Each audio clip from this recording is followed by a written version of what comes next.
재밌습니까? 제가 여러분 교회에 몇 번 왔는지 아세요? 3번? 13번요. 13번째입니다. 13번째. 네. 지금 제가 이 제보고 오라는 데가 지금 정말 1000군데 정도 웨이팅돼 있거든요. 그 2번 간 교회가 거의 없거든요. 근데 여러분 교회 13번요.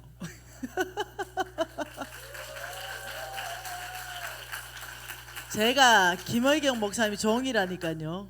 오라면 오고 가라면 가고요. 하라면 하고 말라면 말고요. 네.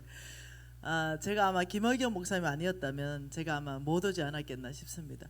제가 그만큼 우리 김의경 목사님을 제 심장으로부터 존경합니다. 예, 그리고 정말 사랑하고, 네, 그렇습니다. 또 응원하고 또 지지하고, 예, 이렇습니다. 그래 또 이제 오시라 이러니까 이제 꼼짝없이 온 거죠. 네. 우리 담임 목사님이 교회를 2개를 하거든요. 우리 교회는 지금 개척했고 그 교회 오라는데 제가 목사님 내 시간이 어디 있습니까 이랬어요.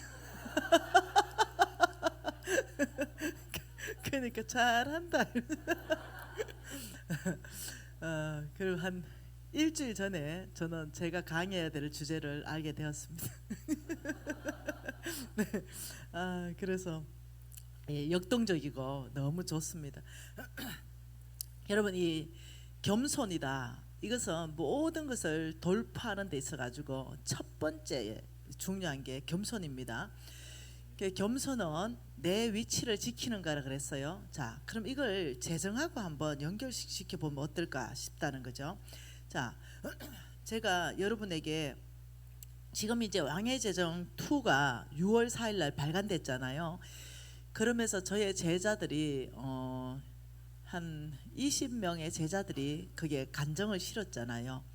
그게 실하거든요. 다. 그 실명을 다 했어요. 언제든지 검증 가능하도록 했거든요. 그러니까 실질적으로 이 일은 일어나는 일이에요. 그런데 그대로 가르쳐 주는 사람은 일어나요. 근데 아무리 배워도 안 살면은 그냥 못 사는 거거든요. 재정학교에 수많은 사람이 졸업했는데 다 돌파하는 건 아니에요. 네, 살아내는 사람은 근데 반드시 돌파가 일어나요. 근데 그냥 배우고 안 살아내는 사람들은 그냥 옛날이나 지금이나 똑같아요. 오히려 더 못한 사람도 있고요. 근데 그냥 재정학교만 난 졸업했습니다, 이렇다고 나는 인정하지 않습니다. 그 재정학교 졸업했으면 삶은 결과가 있냐, 이게 중요하다는 거죠. 너의 삶에 어떤 결과를 가지고 있냐, 마찬가지예요. 제가 지금 여러분 교회 13번째 지금 왔잖아요. 그럼 이제는 이제 여러분 개인 안에서도 도전받고, 또 여러분 교회는 열린 교회입니다. 여러분 목사님은 이제 무조건 NCM에 가서 교육받고 다시 와라, 이거 열어주시는 목사님이세요. 그래서 여러분 교회 교인들 중에도 많은 분이 재정학교에 수료한 분들이 계세요. 네, 이제 그런 분들 안에서는 이제 정말 저와 같은 사람 일어나면 참 좋겠어요. 네, 지금 이 앞에 여러분 이 멋진 형제 있지요? 제일 앞에 까만 옷 뒤로 한번 돌아보도록. 내 제자입니다. 내 제자. 네, 저 친구를 제가 이제 야심차게 키우고 있는 제자입니다. 네, 그래서 정말로 제2의 남자 김미진으로 하나님께 쓰임받게 하는 것, 예, 그 사업에 성공시키는 것, 물론 지금도 성공적으로 하고 있습니다. 예, 저 친구는 정말로 하나님 나라에 헌신된 친구고, 사업하는 목적 자체가 하나님 나라를 세우기 위해서입니다. 교회도 벌써 저와 함께 10개나 지었습니다. 그래서 정말 살아가는 삶 자체를 목표를 십자가 중심으로 바꾼 사람이에요. 그러면서 예전에 사업하다가 빚이 한 20억 있었습니다. 그 20억 있을 때 저를 만났지요. 그리고 간사님, 이 빚을 어떻게 하면 좋겠습니까? 그래서 내가 이렇게 말했습니다. 배운 대로 살아내면 빚 갚는다, 이렇게 말했죠. 그리고 이 친구가 1년 만에 20억 빚을 다 갚습니다. 그리고 지금은 현재 빚이 제로입니다. 그리고는 간사님, 이제 빚이 제로니까 저는 더 작은 집으로 이사 가겠습니다. 그리고 이제는 저는 정말로 하나님 나라를 위해서 올인하겠습니다. 그래서 얼마나 지금 기대가 큰지 모르겠어요. 그래서 내가 오늘 좀 사업 좀 성공 더 많이 사업이 성공해서 우리 김효경 목사님 사업 자금 좀 대줘, 사역 자금 좀 대줘라 이랬어요. 그 박수 칠 일이 아니라니까. 여러분이 이렇게 내 진짜 해 깨물고 죽어본다 이 소리 나와야 된다니까. 뭔 소리냐? 김학연 목사님 우리 담임 목사님인데 지금 유비전 교회에서 한단 말이냐? 말도 안 되는 소리. 이렇게 나와야 된다. 이게 박수 칠 일이 아니고 그게 박수 칠 일이 아니되니까. 여러분이 자존심 팍 상해버려야 된다니까. 미진 장로님 뭔 말씀을 그리 합니까? 이러면서 우리 교회에서 우리 목사님 사업 사역 자금 다 됩니다. 일이 나와야 된다니까.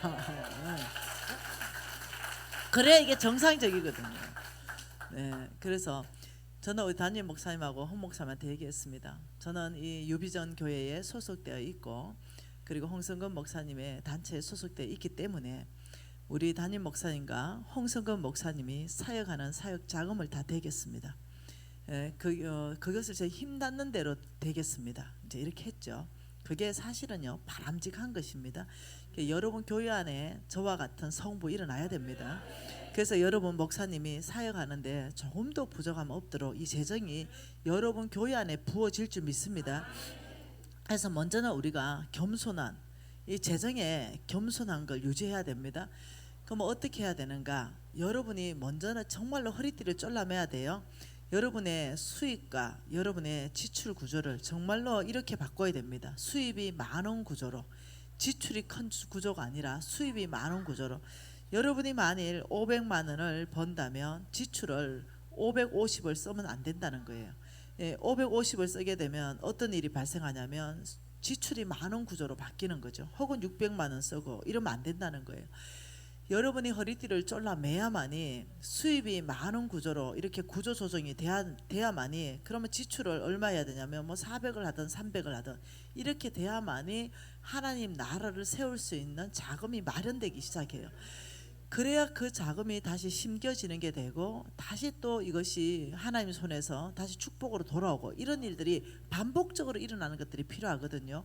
그게 마음은 원인데 이걸 못하는 걸 봅니다. 제가 많은 사람들이 여기에서 실패하는 걸 봐요. 그러니까 여러분들이 어떤 방법이든 무조건 이건 해내야 됩니다. 그래서 무조건 수입이 많은 구조로 해서 여기서부터 노후 대책도 저축하시고 여기서부터 사역비 하나님 나라에 헌금하는 것도 여기서부터 만들어내야 되고 이걸 해내야 돼요. 가난한 사람 도와주는 것도 여기서부터 자금이 나와야 되거든요.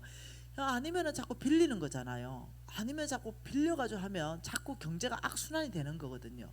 그래서 제일 먼저 저 친구가 집부터 줄였어요.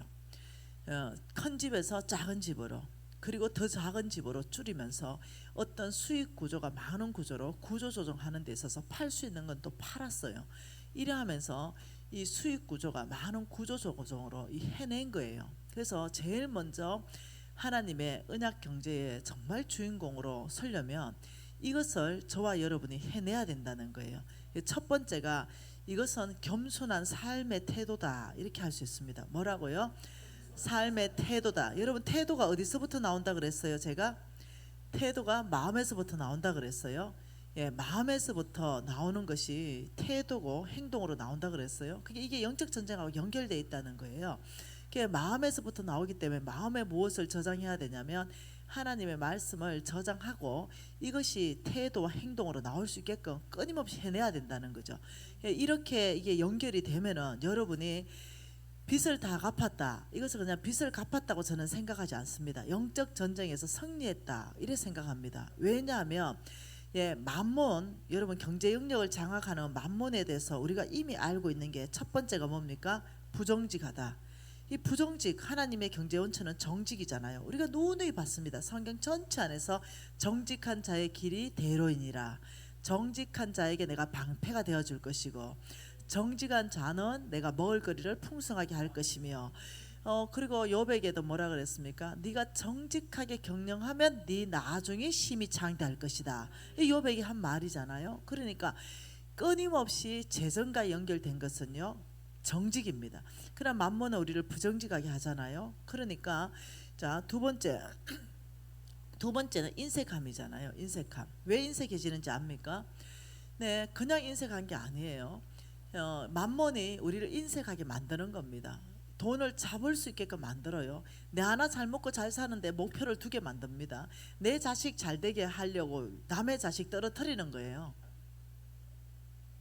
같이 지원했다면 나 뚜껑 열렸을 것 같아. 우리 아들하고 같이 지원했는데 뭐 어찌 떨어지는지 모르잖아. 가서 머리털을 다 뽑아버리고 싶지 않겠어요? 부모 마음 아니겠어요? 부모 마음. 네. 공평해야 됩니다. 여러분 균등해야 돼요. 네. 그걸 바로 특권의식이라 하는 거예요. 그래서 입시 부정 비리 저지른 사람 몽땅 구속됐어요. 몽땅. 왜냐하면 이건 너무 큰 사회 문제이기 때문에.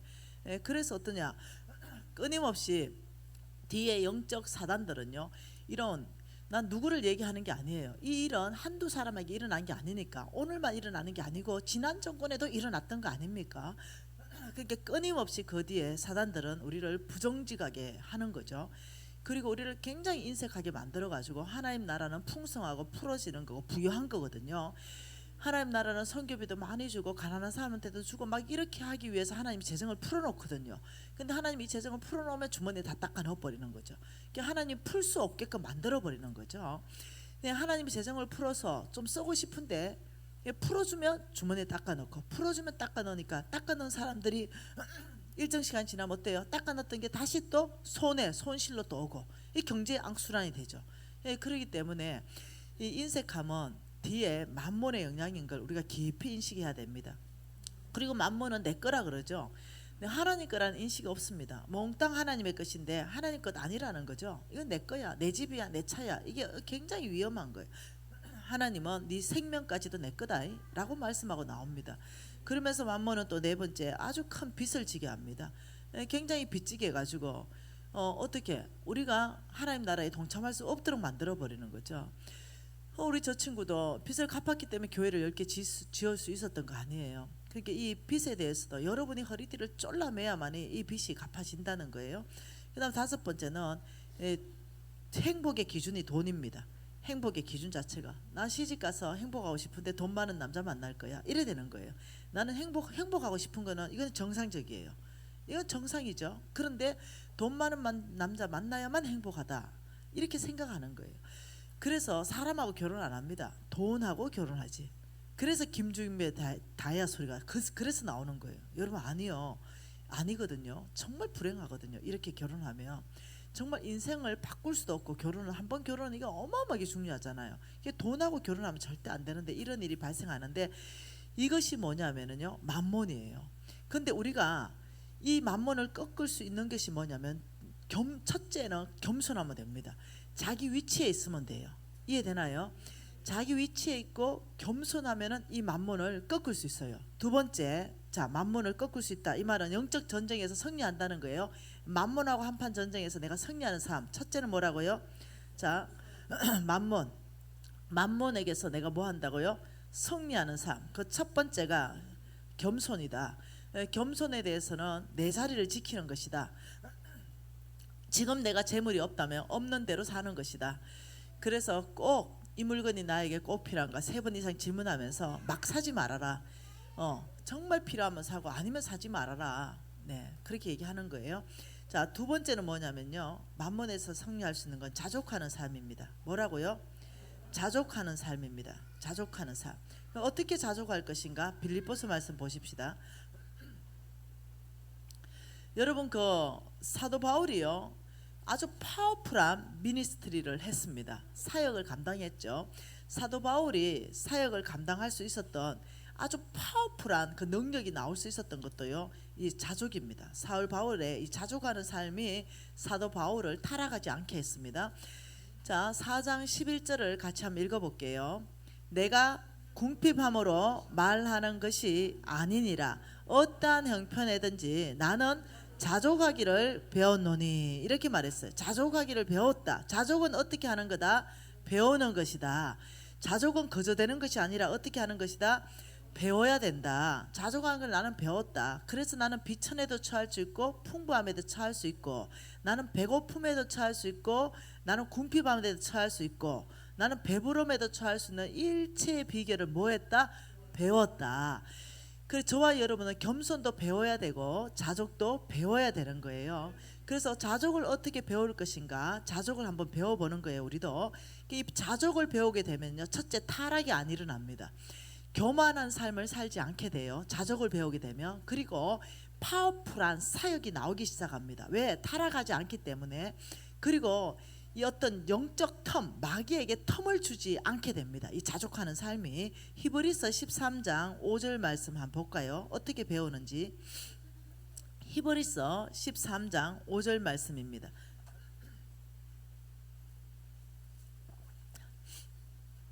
자, 같이 한번 읽어볼까요? 돈을 사랑하지 말고 있는 바를 족한 줄 알라. 그가 친히 말씀하시기를 내가 결코 너희를 버리지 아니하고 너희를 떠나지 아니할 것이다. 그래서 지금 우리는 이 자족하는 삶을, 우리는 첫째, 자족하는 삶은 그냥 되는 것이 아니라 이거는 배운다, 배워야 된다 말했어요. 그러면서 배우는데 어떻게 배우는가? 이 자족하는 삶은 첫째, 돈을 사랑하지 말아야 된다. 왜요? 만몬은 돈을 사랑하게 만들기 때문에. 여러분 오늘은 안 볼 거예요. 디모데 전서 6장 10절에 뭐라고 합니까? 돈을 사랑함이 일만하게 뿌리가 되나니 돈을 사랑하면 믿음에서 떠난다, 이렇게 말했죠. 그래서 이 만몬의 전략 자체가 뭐냐면요, 만몬의 전략 자체가 돈을 사랑하게 만드는 겁니다. 그래서 어떠냐면 결과는 믿음에서 떠나는 결과를 만들기 위해서요. 그래서 이것을 이렇게 한번 표현해 볼까요? 만몬의 목표, 만몬의 목표는 뭐냐? 이것은 주인 바꾸기입니다. 주인 바꾸는 거. 만몬의 목표, 하나님에게서 만몬으로 한 사람이 두 주인을 섬기지 못할 것이니 혹 이를 미워하고 저를 사랑하거나, 그러면서 뭐라 그랬어요? 하나님과 재물을 겸하여 섬기지 못한다. 그래서 만몬의 목표 자체가 주인 바꾸는 것입니다. 그래서 하나님 교회 나오는 거, 교회 못 나오게 하는 거는 만몬의 목표가 아니에요. 교회는 나온다 하더라도 주인은 하나님에게서 돈으로 바꾸는 것이, 그래서 만몬이 이 목표를 달성하기 위해서 어떤 전략을 가지고 있냐면 돈 사랑이라는 전략을 가지고 있어요. 성경 안에서부터 돈을 사랑하면 어떤 결과가 나타난다고 말했습니까? 믿음에서 떠난다, 이 결과가 나타나는 거죠. 그러니까 이게 맞아떨어지는 거죠. 만몬의 목표는 주인 바꾸기인데 이 주인을 바꾸면 어떤 전략을 써야 되는가? 끊임없이 우리에게 돈을 사랑하는 마음을 끊임없이 집어넣어 주면은 자동적으로 성경은 돈을 사랑하는 자는 믿음에서 떠난다라고 말하고 있어요. 이 결과, 여러분 성경은 진리거든요. 돈을 사랑하면서 믿음으로 안 떠날 수 절대 없어요.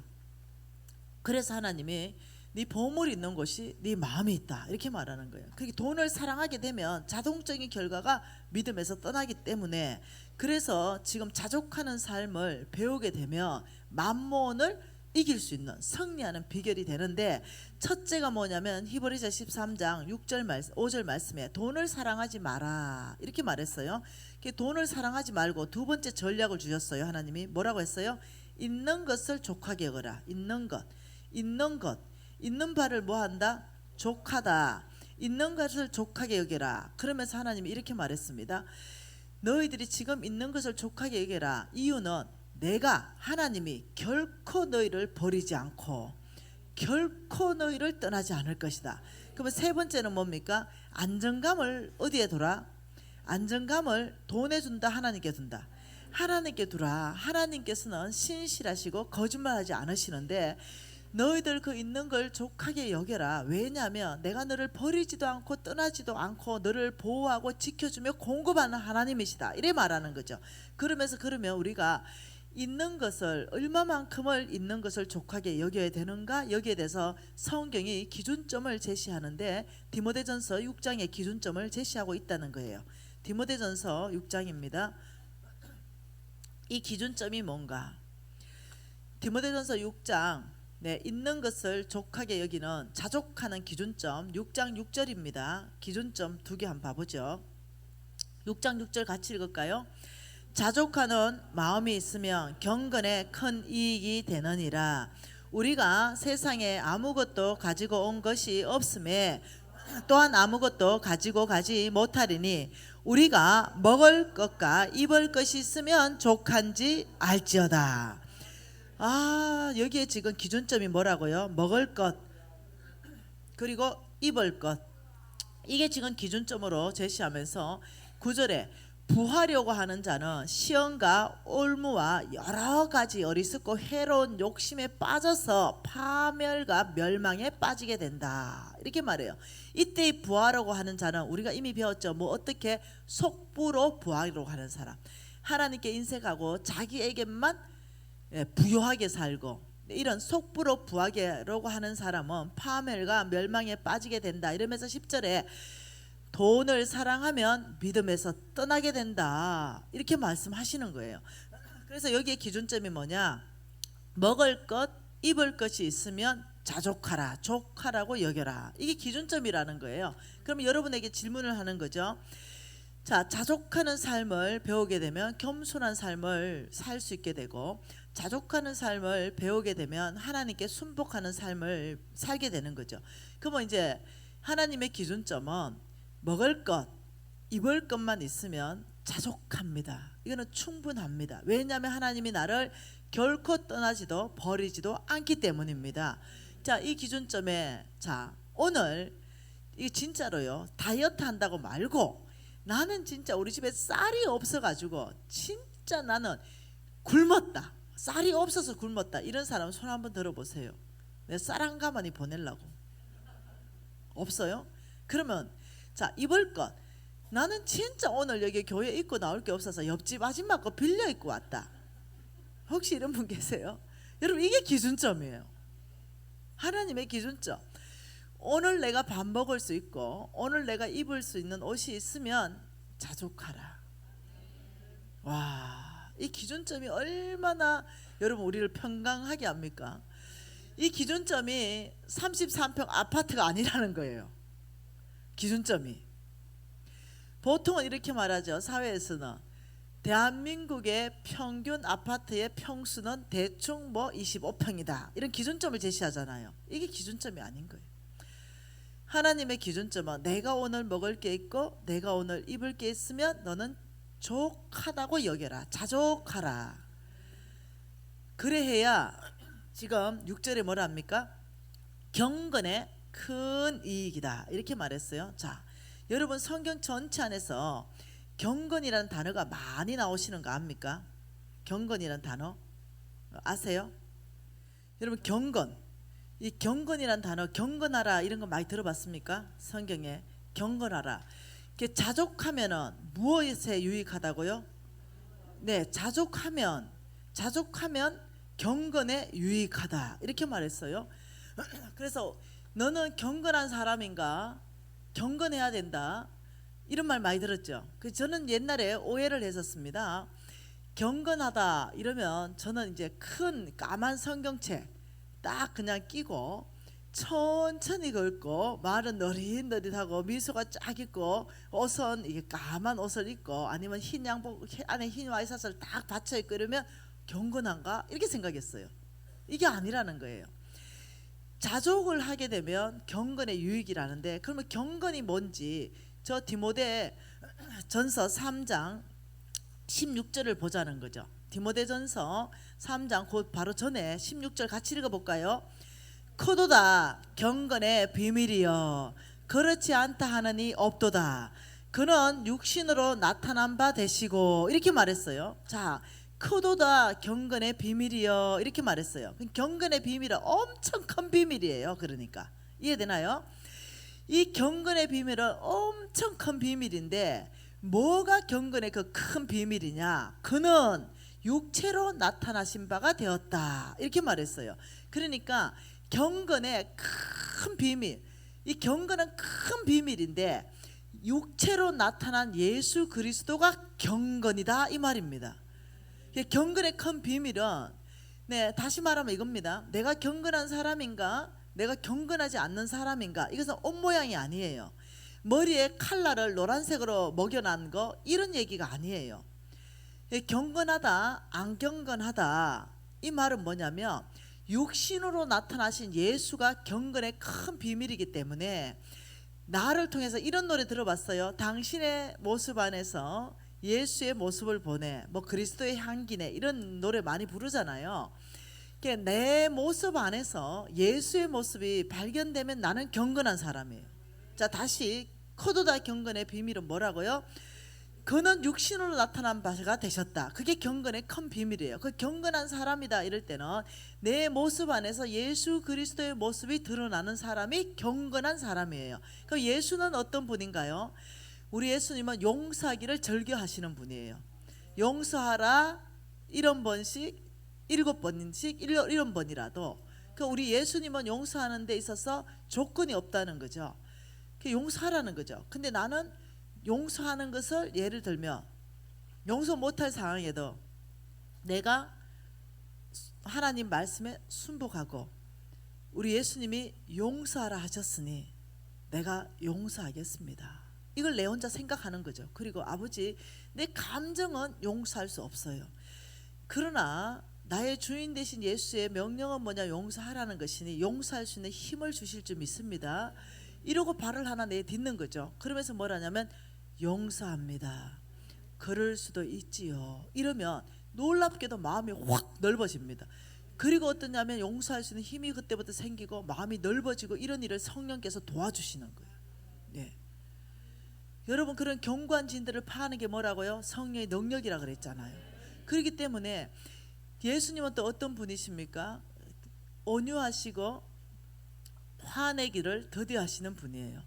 그러니까 불같이 화가 팍 나는데도 내가 살짝 한 발 늦게 한 번 더 묵상하고 이러면 내 안에 끊임없이 예수의 모습이 드러나는 거예요. 그럼 이 사람은 점점점 경건한 사람이 되는 거예요.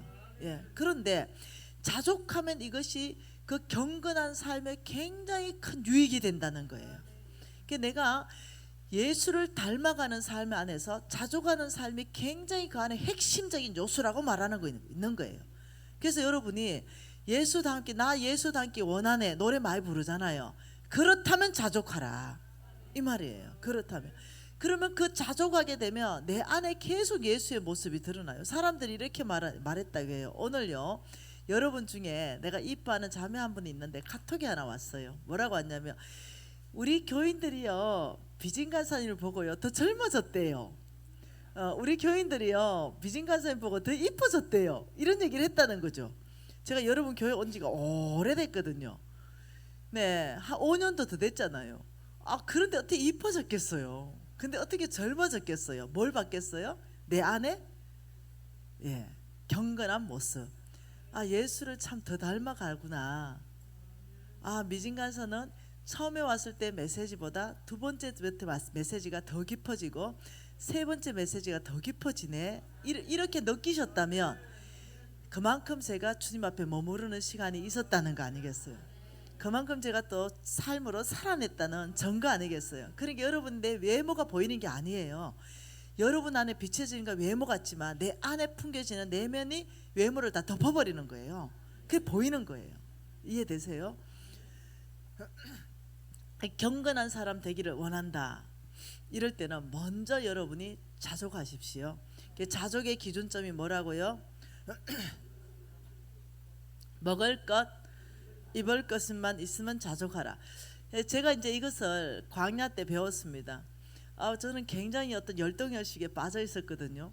정말 비교의식에 빠져 있었어요. 왜냐하면은 제가 이 사업을 해서 성공시킨 제자들이 많았거든요. 근데 걔들은요 너무 잘 나가는 거예요. 내가 다 가르치고 내가 도와주고 내가 자금도 출자해서 가지고 했거든요. 근데 얘들은 너무 잘 나가고 막 벤처 타고 이러는데 저는 막 지하철 타고 이래야 되잖아요. 그러니까 끊임없는 어떤 내 안에 어떤 우울감, 이 우울한 상태. 그러니까 사단이 내가 약해진 틈을 노린다 그랬잖아요. 이 약해진 틈을 노려서 끊임없이 내 안에 비교의식을 일으키는 거죠. 너 뭐하니? 너 뭐냐? 제발아. 뭐 이런 식으로. 너무 우울해지는 거예요 사람이. 그러다가 우울증에 푹 빠져버렸죠. 사단이 이걸 노리는 거죠. 그러다가 나의 스승 홍성근 목사님을 만났네요. 그러면서 제가 공부를 다 하게 됩니다. 영적 전쟁 공부도 하게 되었고 중보기도 공부도 하게 되었고 예배 공부도 하게 되었고 특히 재정 공부를 세게 하게 됩니다. 그러면서 제가 어떻게 하면 돌파하는가를 제가 다 배우기 시작하고 성경에서 말하는 그대로 제가 바꿔야 되겠다 결단하게 됩니다. 그래서 내 안정감 첫째, 내가 너를 결코 버리지도 내가 결코 너를 떠나지도 않겠다는 이 말씀을 일단 신뢰하기로 결정했어요. 이것을 신뢰하기로 결정하고 하나님 앞에 아버지, 제가 하나님이 누군지를 알아간 거죠. 그분은 실현하지 않으시고 그분은 신실하신 분이기 때문에 정말 나를 떠나지 않을 것이고 그분은 정말 나를 버리지 않을 것이라는 걸 신뢰해야 되는 거예요. 여러분, 이것이 바로 믿음인 거죠. 그래서 제가 하나님 말씀하신 걸 믿는 것이 믿음이잖아요. 그래서 제가 이 믿음대로 살기로 제가 결단합니다. 그렇게 하면서 그것을 끊임없이 신뢰하고 나에게 의심을 넣어줄 때마다 사탄인지 아는 거죠. 마귀인지 아는 거죠. 그러면서 내가 하나님께 순복합니다. 저는 그것을 신뢰하기로 결정했습니다. 그리고 마귀를 대적하는 거예요. 떠나가라. 이러면서 점점점 제가 머리가 맑아지고 떠났던 지혜가 돌아오고 분별력과 판단력이 생기기 시작하는 거예요. 그러면서 해낸 거예요. 그러면서 제가 내일 먹을 게 없었어요. 오늘 제가 먹을 게 있으면 제가 이렇게 말했어요. 하나님 감사합니다. 족합니다. 이렇게 얘기했어요. 제가 옷도 그 경매로 나가서 다 가져가 버렸어요. 사람들이. 그 옷도 진짜로 없었어요. 옷이. 그래서 옷을 얻어 입고 교회 바자회 가서 주워 입고 이랬습니다. 이러면서 제가 뭐라 했냐면, 근데 어째 입었던 입을 옷이 있었잖아요. 기준점이 그거였기 때문에 하나님이 주신 바로 그 기준점에 제가 순복합니다. 아버지, 제가 오늘 옷을 주워 입었던 얻어 입었던 오늘 제가 옷을 입게 되었습니다. 아버지 족합니다. 이걸 끊임없이 제가 자족하는 법은 그냥 된다 안 된다? 안 된다. 뭐 해야 된다? 배워야 된다. 이걸 배워야 되는 거죠. 그래서 이걸 배우기를 결정한 거예요. 끊임없이 내 삶 안에서 충분합니다. 내일 먹을 게 없으면 옛날에는 이렇게 했습니다. 내일 뭐 먹지? 내일은 어떻게 해야 되지? 끊임없이 미래에 대한 두려움과 걱정이 그냥 꽉 사로잡혀 있는 거죠. 그런데 제가 이제 이 하나님의 기준점을 알기 시작했어요. 그러면서 하나님께서 그 기준점만 준 게 아니라, 미진아 나를 신뢰하라. 내가 너를 절대로 버리지 않겠다.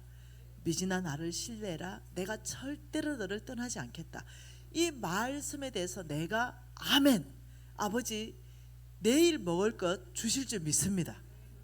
이제 이렇게 이제 계속적으로 바꾸고 배우는 거예요. 믿음으로 사는 걸 배우는 거죠. 그러면서 저는 막 바뀌기 시작했어요. 여러분 아세요? 하나님의 기준점대로 훈련하시게 되면 정말로 바뀌게 된다는 거. 재정 형태가 바뀌게 되고 어떤 영적 삶이 아주 풍성해지고 웃게 되는 거예요. 그러면서 여유가 있어서요. 왜냐하면 오늘 먹었으니까 내일은 그냥 내일 걱정해도 하라 했잖아요. 오늘 걱정은 오늘로 족하다 그랬으니까. 그래서 제가 사업할 때도 이걸 적용했습니다. 다음 달에 돈 안 벌리면 어떡하지? 직원 월급 어떻게 주지? 이런 걸로 늘 사로잡혀 있었거든요. 그게 아니네. 내가 믿음으로만 살고 내가 지금 언약 경제 안에 주인공인데 이게 아니네. 하나님이 나를 결코 버리고 떠나지 않는다고 했고, 내가 이 사업을 새로 시작할 때 하나님의 약속을 명확하게 받고 시작했는데 이게 아니네. 이러면서 제가 달라지고 담대하기 시작했어요. 이번 달에 거는 이번 달로 딱 끝내기로 결정했죠. 그리고 이번 달에 감사합니다. 다음 달에는 또 만나를 주실 줄 믿습니다. 이러면서 제가 했는데 그 이후로요, 정말로 제가 별로 못 먹거나 실패하거나, 실패해도 있는 돈 까먹었지 뭐 이렇게 어렵거나 이런 적이 없었어요. 그래서 실패와 성공을 다 합해서도 꾸준히 저는 성장세를 이제 이어가는 거예요. 그래서 제가 너무 놀라울 정도로, 여러분 제가 왕의 제전 2에 저희 간증을 많이 썼습니다. 여러분 이거는 왕의 제전 2를 다 읽으시면 좋겠어요. 여러분 목사님이 1착으로 왕의 제전 2 책을 몇백 권을 가져가셨어요. 6월달에 제일 먼저. 얼마나 힘이 되는지요. 그래서 여러분 아마 다 가지고 계실 거예요. 그것을 여러분 하나하나 꼭지꼭지마다 공부해 보세요. 그냥 쭉 읽지 말고 저자가 왜 지금 이 간증을 실었지? 저자의 입장에서 저자가 왜 지금 이때 이 성경 구절로 말하고 있지? 저자가 전달하고 싶은 내용이 무엇이지? 이거. 두 번째, 하나님이 이 간증을 통해서, 하나님이 이 저자를 통해서 이 성령께서 나에게 무슨 말을 하기를 원하시지? 이 두 가지 관점에서 계속 공부해 나가면 여러분은 바뀔 것입니다. 여러분이 자족하라 이럴 때 배우고 자족하게 사는 것이 무슨 삶입니까? 이것이 바로 하나님 음성 듣고 사는 믿음으로 사는 삶이에요. 믿음으로 사는 건 뭐라고요? 하나님의 음성을 듣고 사는 삶, 하나님의 말씀을 따라서 사는 삶, 이게 바로 믿음으로 사는 삶이에요. 자, 하나님 음성 듣고 살고 하나님 말씀 따라 살았어요. 네. 그런데 예를 들어서 어느 시점에서 더 이상 하나님의 음성이 안 들릴 때, 실수했을 때, 실패했을 때 나는 어떻게 해야 되는가? 이 부분에 대해서 믿음으로 살기 위해서 하나님의 음성이 더 이상 안 들리고 이랬을 때 어떻게 하는가? 이 부분에 대해서 오늘 좀 보고 싶습니다. 자, 창세기 12장 말씀 보겠습니다. 여러분 다 아시는 말씀이에요. 창세기 12장 1절과 2절 3절은 언약 백성 아브라함으로 출발하고 있는 거죠. 하나님께서 아브라함에게 이렇게 말했습니다. 자, 여러분 처음 듣는 분 계시니까 읽겠습니다. 1, 2, 3절. 여호와께서 아브라함에게 이르시되 너는 너의 고향과 친척과 아버지의 집을 떠나 내가 내게 보여줄 땅으로 가라. 내가 너로 큰 민족을 이루고 내게 복을 주어 내 이름을 창대하게 하리니 너는 복이 될지라. 너를 축복하는 자는 내가 복을 내리고 너를 저주하는 자에게는 내가 저주하리니 땅의 모든 족속이 너로 말미암아 복을 얻을 것이라 하신지라. 이에 아브라함이 여호와의 말씀을 따라갔다. 이 말은 믿음으로 반응했다 이 말입니다. 말씀 따라 살았다 이 말이에요. 그러니까 하나님이 아브라함에게 말씀하신 것은 고향 친척 아버지 본토집을 떠나라 이렇게 말했고, 네가 떠나면 내가 너에게 보여줄 땅 가나안 땅이 있다. 그러면 너는 내가 보여줄 땅 가나안 땅에 들어가서 거기에서부터 내가 하나님의 나라를 세울 것이다 이렇게 말하는 거예요. 자, 지금 이 상황 가운데서 어떤 일이 발생했냐면, 하나님 첫째 아브라함은 어떤 일이 발생했습니까? 하나님 음성 듣고 출발했다. 이 출발입니다. 첫 출발이 뭐라고요? 아브라함은 1. 음성 들었다. 음성 듣고 출발했다. 이 출발점이에요. 잘했습니다. 그래서 5절에 보면은 마침내 가나안 땅으로 들어갔더라. 하나님이 약속의 땅으로 들어가게 했어요. 그리고 이제 6절에 보면은 아브라함이 그 땅을 지나서 세겜 땅에 이르러 가지고 그 땅에 거주하면서 7절에 보면은 여호와께 그가 뭐 했다고요? 제단을 쌓았다 이렇게 말했어요. 그 아브라함은 제단을 쌓았어요. 이 제단은 뭐겠어요? 이것은 하나님과의 관계입니다. 예배했다 이 말입니다.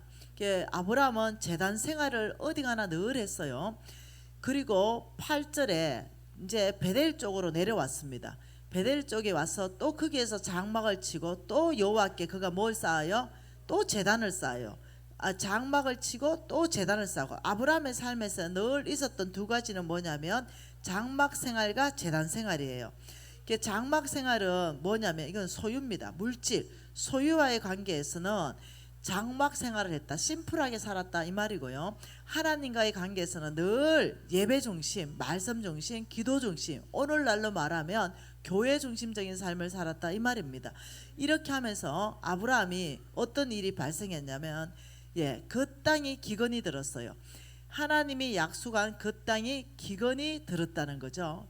자, 저와 여러분이 하나님 음성 듣고 출발했습니다. 믿음으로 출발했죠. 그런데 그 땅에 기근이 들 수 있다는 거예요. 하나님의 약속받고 출발한 그 사업체에 일시적인 어려움도 있을 수 있다는 거예요. 그런데 왜 이렇지 이러면 안 된다는 거예요. 그 있을 수 있는 거예요. 네. 하나님 음성 듣고 출발하면 다 좋다 이건 아니라는 거예요. 예를 들면 예수님이 타신 급에도 풍랑 만났다는 거예요. 그러니까 우리가 주님을 잘 따라가는데도 풍랑을 만날 수 있는 거예요. 내 죄 때문에 꼭 풍랑 만나는 건 아니라는 거예요. 하나님이 가라는 바로 그곳에 있어도 그 땅에 기근이 있을 수 있다는 거죠. 그 기근을 통해서 우리가 배우기도 하고 그 기근을 통해서 또 신실한 하나님을 공급받기도 합니다. 그 땅에 기근 들었을 때 예를 들어서 점점 그 땅에 기근 들었다고 이 아브라함은 애굽으로 가버렸어요. 하나님이 가라고 하지 않았거든요. 이때부터는 지 마음대로 하는 거예요. 환경 따라가는 거예요. 기근이라는 환경에 따라서 애굽으로 가버린 거죠. 처음에는 말씀 따라갔다가 실수하는 거예요. 근데 기근에 말씀 따라간 그 자리에 하나님이 있으라 했기 때문에 있었으면 어떻게 될까요? 내가 너를 절대로 떠나지도 버리지 않는 하나님이 그 기근 안에서도 아브라함을 먹이셨을 거예요. 그러면 이 아브라함은 크게 하나님의 은혜에 감동하는 사건이 있었겠죠. 근데 아브라함은 두려운 거죠. 믿음에 실수하고 실패하는 그 사건이 생긴 거예요. 그래서 그 땅에 기근 들었기 때문에 애굽으로 가버려 가지고 거기에서 사건이 터지는 거예요. 무슨 사건이 터졌냐면은 마누라 사라가 너무 이쁘니까 내 누이라고 해라 이렇게 해서 마누라를 바로에게 시집 보내는 사건이 또 터져버리는 거죠. 자, 이때 아브라함은 혼동에 빠졌을 거예요. 혼란에 빠졌을 거예요. 이럴 수 있죠. 분명히 하나님이 가나안 땅까지 인도하셨고 이 땅이라고 말씀했고 내가 그게 제단을 샀고 정말 하나님께 예배드리며 내가 이렇게 했는데 왜 지금 내가 이 상황에서 마누라까지 뺏겼지? 이러면 혼란에 빠지죠. 여러분, 자, 믿음으로 살 때 우리가 어느 시점에 혼란에 빠질 수 있습니다. 혼동에 빠질 수 있어요. 이때를 사단이 노린다는 거예요. 혼란할 때 내가 음성 잘못 들었나? 내가 처음부터 그 본토 친척 아버지 집을 떠나는 게 아니었는 건 아닐까? 왜 이 땅에 기운 들었지? 오만 상상을 다 넣어주는 거죠. 이 생각을 지켜야 된다 그랬죠. 오만 생각 안에 모든 걸 다 집어넣어주는 거죠. 이때 지금 아브라함도 혼란에 빠졌을 거예요. 왜? 믿음으로 반응하지 않고 그 땅의 기근이라는 것 때문에 그 환경 따라 반응해서 애굽으로 가버렸기 때문에 거기서 마누라까지 뺏겨버리고 이런 상황에서 얼마나 웃기겠어요. 이런 상황에서 여러분도 나도 있을 수 있다는 거죠. 이때 어떻게 하겠냐는 거예요. 분명히 믿음으로 출발해서 하나님의 음성 듣고 출발했고 말씀 따라 출발했는데 혼동에 빠질 때, 이 혼란에 빠질 때, 더 이상 하나님의 음성이 안 들릴 때 이때 어떻게 하겠냐? 성경은 답을 주고 있는 거예요. 이때 어떻게 하느냐? 열왕기 하에서 답을 주고 있죠. 우리가 열왕기 하 좀 보죠. 열왕기하 6장 말씀 좀 보십시다.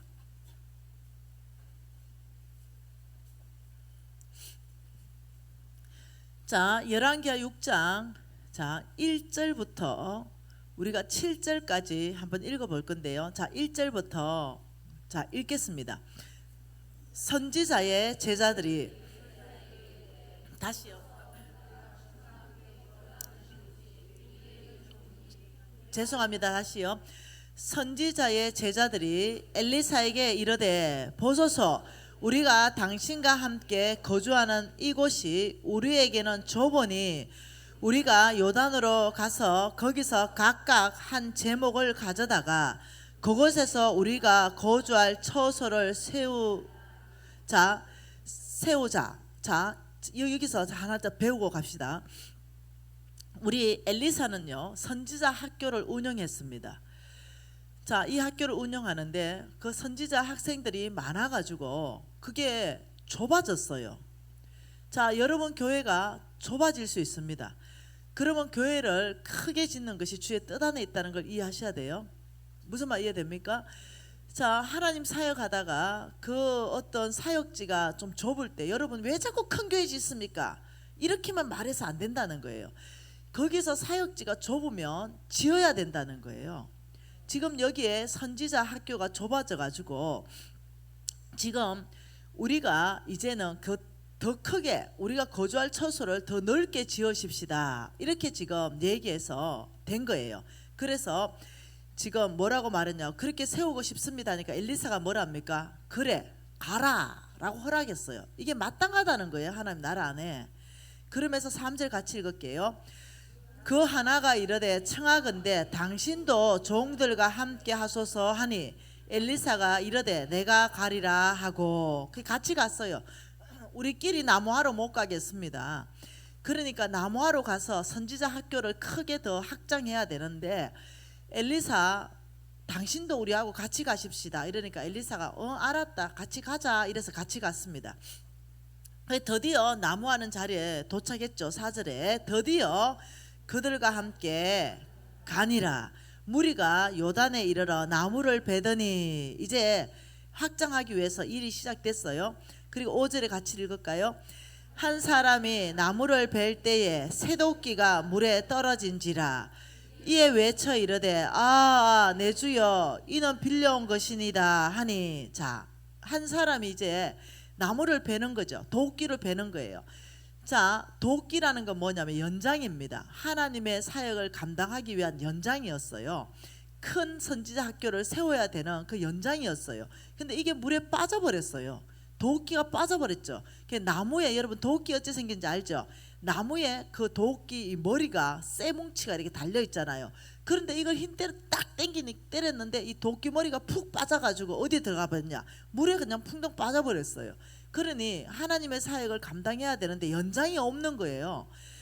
그러니 이 사람이 어떡하지? 내 주여, 이 도끼가 물에 빠져버렸는데 이거 빌려온 거예요. 이거 갖다 줘야 돼요. 이거 어떡하죠? 이렇게 얘기했다는 거예요.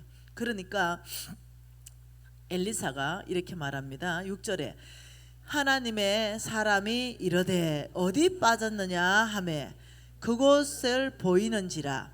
엘리사가 나뭇가지를 베어 물에 던지니 새 도끼가 떠오르게 하고 이르되 너는 그것을 집어라 하니 그 사람이 손을 내밀어 그것을 집으니라. 자, 도끼가 빠졌어요.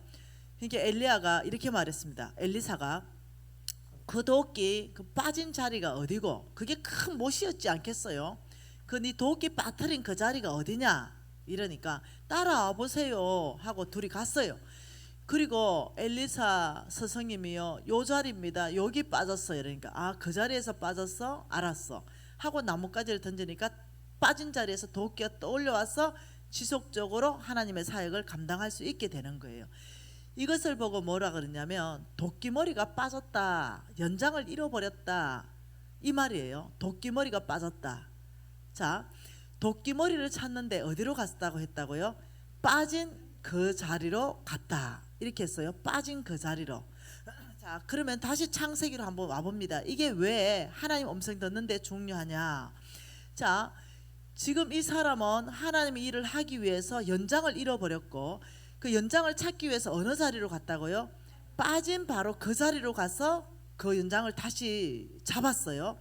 자, 하나님의 음성을 듣다가 지금 아브라함은 창세기 12장에서 굉장히 혼란에 빠졌어요. 혼동에 빠졌죠. 왜냐하면 환경 따라갔기 때문입니다. 도끼머리 빠진 상황하고 똑같은 거예요. 지금 굉장히 혼란한 상황에서 어떻게 하면 하나님의 음성도 안 들리는 거죠. 왜? 환경 따라 반응했기 때문에. 이제 마누라 다 떠나보냈죠. 이 자기 홀로 남았죠. 이럴 때 이 아브라함은 어떻게 해야 되는가? 이럴 때 13장이 답을 주고 있어요. 13장에 3절과 4절 말씀 같이 읽어볼까요? 그가 네게부에서부터 길을 떠나 베델에 이르러 베델과 아이 사이 곧 언제 장막 쳤어요? 전에 장막 쳤던 바로 그곳에 이르러서 그가 언제 제단을 쌓았던 건요? 처음에 제단 쌓은 곳에 거기서 여호와의 이름을 불렀더라. 그러니까 혼란이 왔을 때, 혼동이 왔을 때, 도끼머리가 빠져버렸을 때 어디로 가야 돼요? 처음 제단 쌓은 바로 그곳이 하나님 음성을 들었던 바로 그곳이에요. 그곳에 가서 제단을 다시 쌓고 여호와의 이름을 불렀다. 자, 이것을 제가 다른 버전으로 한번 얘기해 볼게요.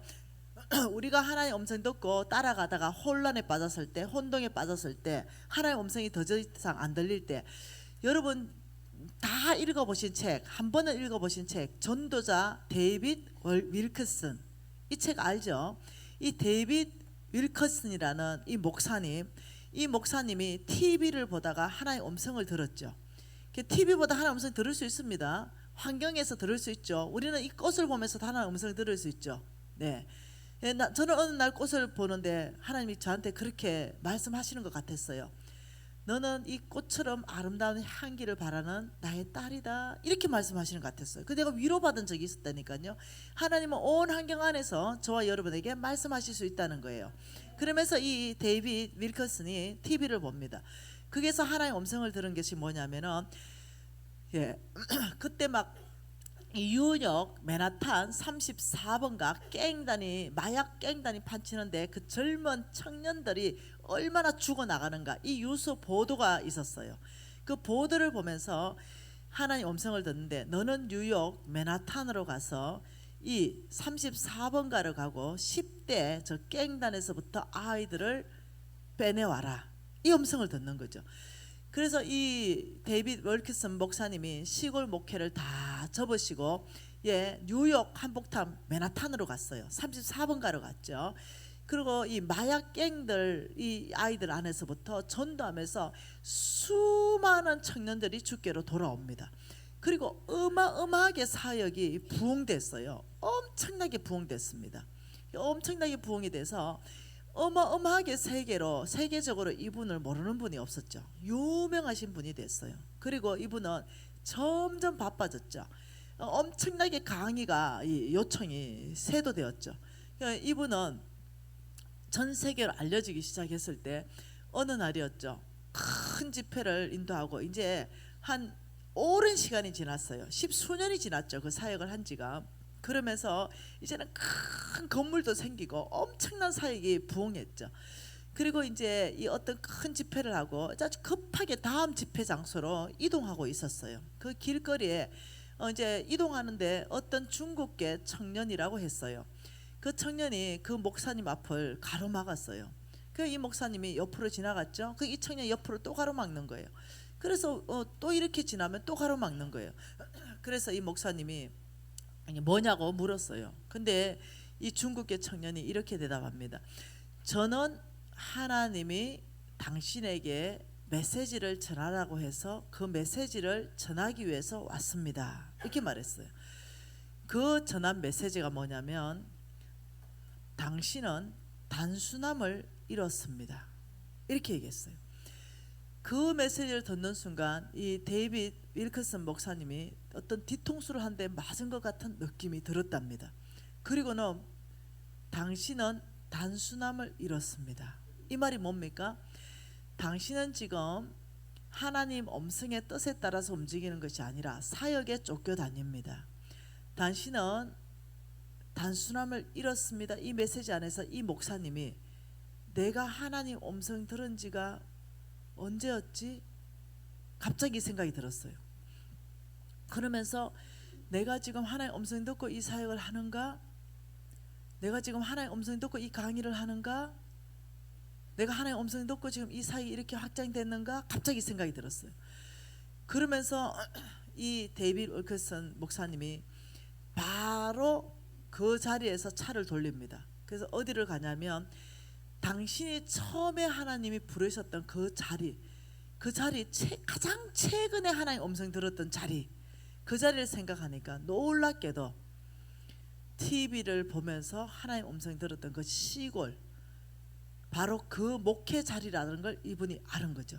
그만큼 10수년 동안 하나님 음성에 따라서 사역한 게 아니라 그냥 사역이 돌아가는 쳇바퀴 안에서 사역했다는 것을 깨닫게 됩니다. 그리고는 그 시골로 가셔서 그 시골에서 창고를 개조해서 거기에서 기도방으로 썼던 그 자리를 갑니다. 그리고 무릎 꿇습니다. 꼭 어떠냐면은 오늘 아브라함이 전에 장막 쳤던 바로 그곳, 그네 하나님 음성 듣고 와서 처음으로 제단 쌓은 바로 그곳에 가서 다시 여호와의 이름을 부르듯이 주님 이랬을 때 그때부터 하나님이 다시 말씀하셨다는 거예요. 그게 전도자 데이빗 윌커슨의 이야기입니다. 그러면서 이렇게 말씀하셨다는 거죠. 나는 너에게 그 강연 사역을 말한 적이 없다.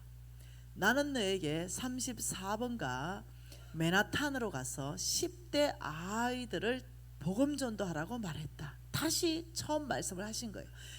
그리고는 이 목사님께서 거의 3년 동안 빡빡한 스케줄, 강의 스케줄을 다 취소합니다. 나의 하나님께서 지금 나에게 다시 말씀하신 것은 맨하탄으로 가서 그 깽단에게서 그 34번가에서 아이들을 빼놓으라는 걸 말씀하셨다. 이래서 이 목사님이 다시 그 모든 사역을 정리하고 처음 사역으로 돌아갑니다. 그리고는 어마어마한 부흥을 이룹니다. 전 세계적인 부흥을 이뤘어요. 그러면서 전도자 데이빗 웰케슨 이 책이 나온 거예요. 그렇듯이 저와 여러분이 하나님 음성 듣고 출발하는 거, 이게 바로 믿음이에요. 여러분, 우리는 믿음으로 살아야만이 우리가 여기에서 언약 경제의 주인공이 될 수 있어요. 하나님의 언약 경제의 주인공이 뭐라고 했습니까? 너가 짓지 않은 아름답고 크고 견고한 성읍, 네가 채우지 않는 아름다운 보물이 가득한 집, 네가 파지 않는 우물, 심지 않는 포도원, 배불리 먹게 되는 거, 이거 언약 경제 안에 있는 하나님이 아브라함의 씨에게 약속하신 말씀이거든요. 근데 이것을 여러분들이 정말 나의 끝 되게 한다면 믿음으로 살아야 돼요. 근데 이 믿음으로 사는데 그 첫 번째가 뭐냐면 하나님 음성 듣고 살고 하나님 말씀 따라 사는 거거든요. 근데 이 하나님 음성 듣고 분명히 출발했고 하나님 말씀 따라서 분명히 출발한 이 아브라함마저도 그 중간에 환경 때문에 실수하고 실패했을 때 하나님 이 사역을 위해서 도끼로 나무를 벨 때 그 도끼머리가 빠져버렸을 때 그 도끼머리를 다시 찾아야만이 다시 하나님의 사역을 감당할 수 있는데 어디로 갔느냐? 너 처음에 도끼머리 빠진 바로 그곳이 어디냐? 아브라함, 너 하나님 음성 들은 바로 그 처음 그곳이 어디냐? 여러분, 우리가 헤매게 될 때 나는 혼란스러워, 이 환경 안에 돌파가 일어나지 않을 때 가장 최근에 하나님과의 교제한 바로 그곳, 가장 최근에 하나님 음성을 들었던 바로 그곳에 가서 무릎 꿇으시고 아버지라고 부를 때 다시 그곳에서부터 하나님 만나기 시작하고 다시 하나님으로부터 비전 받기 시작하고 다시 하나님부터 갈 방향을 얻게 된다는 거예요. 그래서 우리가 정말 이 언약 경제의 주인공으로 정말 하나님 나라를 확장하는 데 쓰임받기 위해서는 이 도끼머리를 빠진 상태에서, 사람들이 도끼머리가 없어요. 그런데 이 아무 힘이 없고 영향이 없는 이 나무 짝대기 같은 그 자루만 들고 하나님 사역을 감당하고 있다는 거죠. 도끼머리는 빠져버리고 없는데 말이죠. 그런데 바로 이때 우리는 하나님 음성 듣고 다시 가야 되는 거예요. 여러분, 혼란할 게 아무것도 없는 거죠. 혼동스러운 게 아무것도 없어요. 내가 어디에 도끼머리를 빠졌지 오늘부터 한번 생각해 보세요. 어디서부터 내가 방향을 잃어버렸는가? 그때 하나님 뭐라 했냐? 너는 내게 부르짖어라. 내가 너에게 크고 은밀한 비밀을 보일 것이다. 하나님 앞에 나가는 거예요. 나가서 아버지, 솔직하게 말하세요. 혼란하고 혼돈 가운데 있습니다. 아버지, 제가 하나님 음성 여기서 이 장소에서 그 장소로 가십시오. 그것이 기도원이면 기도원으로 가세요. 그것이 여러분 어떤 이 교회면 철학 예배 때 들었다면 철학 예배를 더 여러분이 나오십시오. 그 하나님 음성 들었던 데가 새벽 제단이면 새벽 제단을 회복하십시오. 그 하나님 음성 들었던 바로 그곳, 그 장소, 거기에서부터 아버지, 제가 마지막으로 하나님 음성 들은 바로 이곳이 새벽 제단입니다. 아버지, 마지막으로 하나님 음성 들은 이곳이 바로 철학 예배입니다. 아버지, 마지막으로 하나님 음성 들은 바로 이곳에 제가 왔습니다. 아버지, 다시 말씀하십시오. 제가 다시 셋업하겠습니다. 그리고 도끼멀리로 떠오를 때 다시 연장을 만들어서 거기를 다시 시작하게 하는 것. 여러분, 이때 하나님이 뭘 하신지 아십니까? 아브라함에게 다시 나타났어요. 아브라함이 나타나서 하나님이 말씀하셨어요. 뭐라고 말씀하십니까? 창세기 13장 14절이죠. 뭐라고 말씀했어요? 같이 읽을까요? 롯이 아브라함을 떠난 후에 여호와께서 아브라함에게 이르시되 너는 눈을 들어 너 있는 곳에서 북쪽과 남쪽과 동쪽과 서쪽을 바라보라. 보이는 땅을 내가 너와 너의 자손에게 주리라. 영원히 이르리라. 내가 내 자손이 땅의 티끌같이 하리니 사람이 땅의 티끌을 능히 셀 수 있을진데 내 자손도 세리라. 너는 일어나 그 땅을 종과 행어로 두루다녀 보라. 내가 그것을 내게 주리라. 이에 아브라함이 장막을 옮겨 헤브론에 있는 마므리 상수리 숲으로 이르러 거주하며 여호와를 위하여 제단을 쌓았더라. 하나님이 비전을 다시 주셨어요. 처음에 제단 쌓은 그곳에 다시 갔을 때 하나님께서 말씀하셨죠. 그리고 뭐라고 말했습니까? 아브라함이 처음에 창세기 13장에 나왔을 때 제단은 이거는 언약의 제단입니다. 하나님의 약속을 받고 온 제단이죠. 두 번째, 방황하다가 다시 처음에 가서 그곳에 제단을 쌓았을 때는 회개의 제단입니다. 다시 돌아온 재단이었어요. 다시 세 번째 하나님을 위해서 재단을 쌓았을 때는 비전의 재단이에요. 하나님 뭐라 했습니까? 너 있는 곳에서부터 동서남북을 바라봐라. 바라보는 만큼 내가 너에게 다 줄 것이다. 다시 한번 실수했지만 실패했지만 다시 처음 도끼머리 빠진 바로 그곳에 다시 와서 여호와의 이름을 부를 때 동서남북을 바라봐라. 내가 보이는 만큼 줄 것이며 네가 종과 행으로 다녀봐라. 내가 그 다니는 밟는 곳을 다 줄 것이다. 하나님께서 다시금 아브라함에게 나타나서 말씀하시고 다시금 비전을 다시금 주시고 아브라함을 위로하시며, 여러분 이해하셔야 돼요. 방황하지 마십시오. 여러분이 비전을 가지고 가다가 어느 순간에 여러분 헷갈릴 때, 혼동에 빠질 때, 아브라함처럼 실패했을 때, 그 환경 따라 움직여서 더 이상 하나님이 말씀하지 않을 때, 이때 나는 어떻게 해야 될 것인가? 어떤 영적 지도자들 찾아가서 상담할 것입니까? 아니요. 그때는 하나님과 만났던 바로 최근에 그 장소로 다시 가서 아버지 제가 다시 왔습니다. 혼돈 가운데 왔고 제가 이 방황 가운데 왔습니다. 제가 환경에 반응하다가 제가 회개합니다. 아버지 저에게 다시 말씀하시고 저를 다시 가르치십시오. 하나님은 어떠신 분이냐? 다시 말씀하시는 분이에요. 다시 우리에게 도끼머리를 떠오르게 하시는 분입니다. 그리고 하나님의 그 사역, 그 학교를 지을 수 있도록 하시는 분이세요. 여러분 우리가 이것을 무엇이라 부르냐? 도끼머리 법칙이라고 부릅니다. 하나님의 음성을 따라서 갔다가 혼란스럽게 환경 따라서 하나님의 음성이 더 이상 들리지 않을 때, 그때 나는 어떻게 할 것인가? 도끼머리 법칙을 기억하라. 바로 빠진 바로 그 자리에 다시 갈 때, 도끼머리가 떠오를 때 다시 하나님이 너에게 말씀하도록 하라. 여러분 바로 이럴 때 우리가 믿음으로 끝까지 살아낼 줄 믿습니다. 우리가 믿음으로 살고 언약 백성이 되는 것, 이것은 하나님의 음성 따라 움직여야 됩니다. 하나님 말씀 따라 움직여야 돼요.